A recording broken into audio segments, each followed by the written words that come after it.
Chapter 2. Jabari headed back to the front of the property, knowing it took minutes, not seconds, to traverse the property, realizing he couldn't afford to make too many trips back and forth.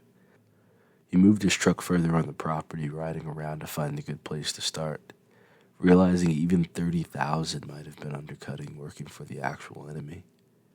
Regardless, Jabari got on his mower, started her up, and headed off to cut the backyard, starting in the back, then working his way front to leave if anyone caught issues with him. He could finish and then head off rather than being stuck with an entire plantation's worth of grass to cut. He tried remembering who referred him to the job, shooing the thoughts, not letting them ruin his payday. Until now, he was arguing with people to pay $50 for a mow, weed whacking, cleanup, and hedging, thousands of dollars in one day to work for a prick. Jabari didn't care. As long as his new client kept his bullshit to himself, he might even share a bear before he leaves. Jabari began finishing up mowing the backyard, wanting to trim the weeds down, while he had all his energy. He hadn't realized the time was passing by until his weed whacker's battery died, forcing him to recharge and switch methods. Soon he was working in the garden bed, smelling the familiar odor of cannabis. Jabari chuckled at the thought of the Grand Wizard growing weed, but the smell was further away, wafting through the air as he found himself by the pool. "Hello again." Piper took a deep inhale before blowing her smoke in his face. "What's up, man?" Jabari greeted and extended his hand out for the joint. Piper smirked, handing it over as she looked into the backyard. "How do you get those stripes to show so well?" "I go over the area twice in 2 different directions. Watched a lot of videos and cut a lot of grass." Jabari took 2 hits and then extended it back to her. Piper refused. "Please, chief up. You've earned it." "Thank you, ma'am."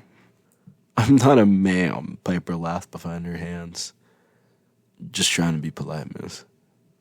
Piper laughed. "My name is Piper Meyers. And you?" "Jabari Bennet." Jabari extended his hand. "I'm a hugger." Piper took no time wrapping her arms around his neck, pressing her chest to his stomach. "Oh, wow. You work out?" "You ever read the book, To Kill a Mockingbird?" It reminded me a bit of this right here. Jabari notes. Piper laughed. "Oh my God, you're hilarious. Or maybe it's just the weed. There's some good shit." "You want to buy some weed?" Piper offers. "What? Little white girl selling weed? I'll take a dime off you." Jabari shrugs. "I'm the plug's daughter. I only deal weight, but I can hook you up with a half for free because you're cute." Piper flexes, going to her Hello Kitty backpack, giving Jabari a peek at the pound of weed she smoked all day into repeating the cycle the next day. Holy shit, I ain't seen that much weed before in my life. Jabari had to lower his voice, feeling himself begin sweating from the heat or being around this woman. "Look, I gotta get back to work. I just got here today and I don't need your dad to catch me out here smoking weed with you." "Fair enough. If you want to buy some, let me know. Or we can sneak off in your truck somewhere to be alone," Piper suggested. "To smoke?"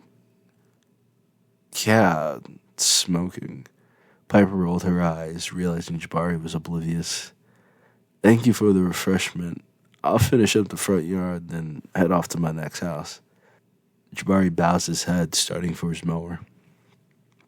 Piper followed him. "You have more after us? Your boss up your ass?" "Yeah, he's a taskmaster for sure. Always got me working and dealing with the craziest clients." Jabari joked. "Quit and hang out with me," Piper suggests. "I can't quit my own business, Miss Piper." Jabari started his mower and then headed off. Piper grinned. "Wait, how about when you're done?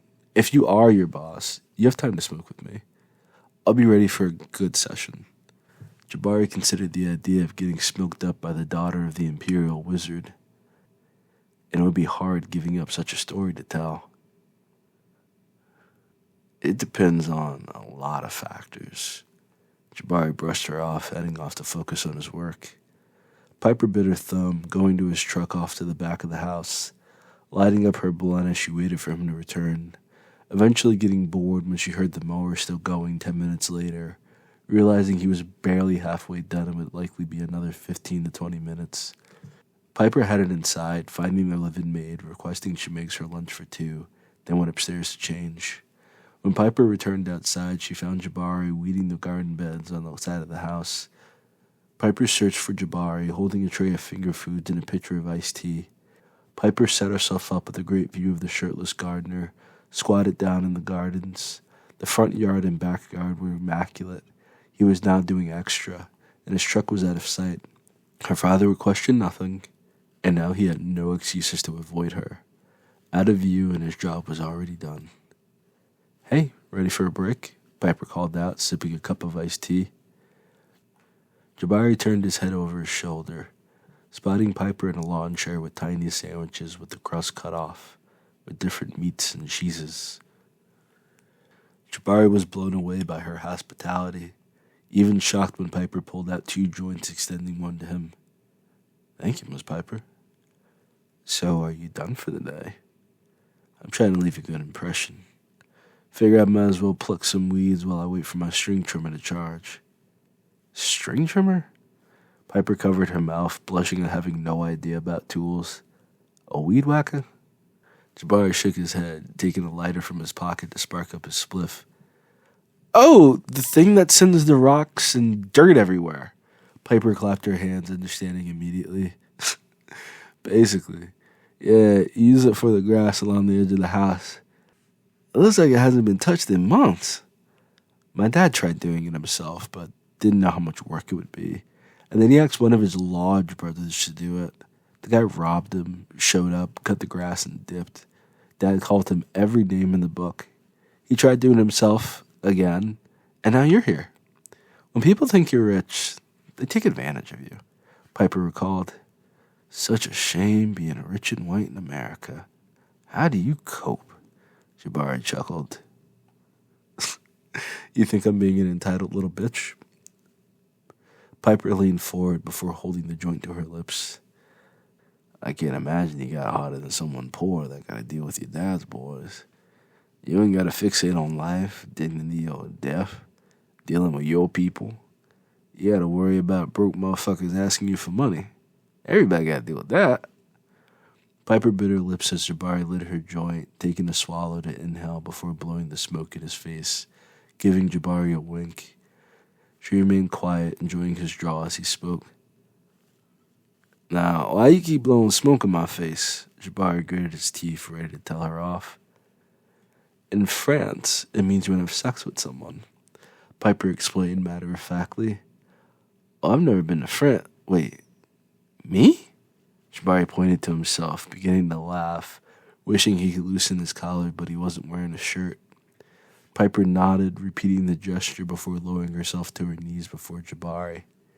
Jabari reached to stop her, worried about her father, but Piper swatted his hand away, yanking twice at his basketball shorts before opening her mouth, attempting to fit her jaws around his girthy cock. Jabari hit his joint in disbelief, watching the redhead fumbling around with his dick. "I knew you had a big dick." "'Cause I'm black," Jabari accused. "Because I could see the imprint in your pants when you were talking to my dad," Piper giggled. "You ever heard of Emmett Till?" Jabari asked, looking over his shoulder for her father. "Have you ever heard of Michael Jordan or Seal?" Piper rebuttals before finally fitting him down her throat. Piper closed her eyes, choking and gagging as tears filled her eyes before submitting to take a breath.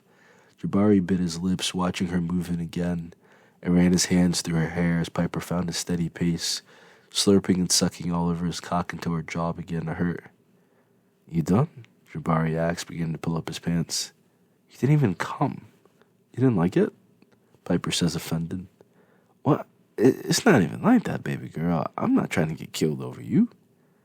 "It's worth it." "What?" "I mean, if you wanted to find out. I've no issue showing you what I mean." Piper grins mischievously, leading him around the house to a location with no windows.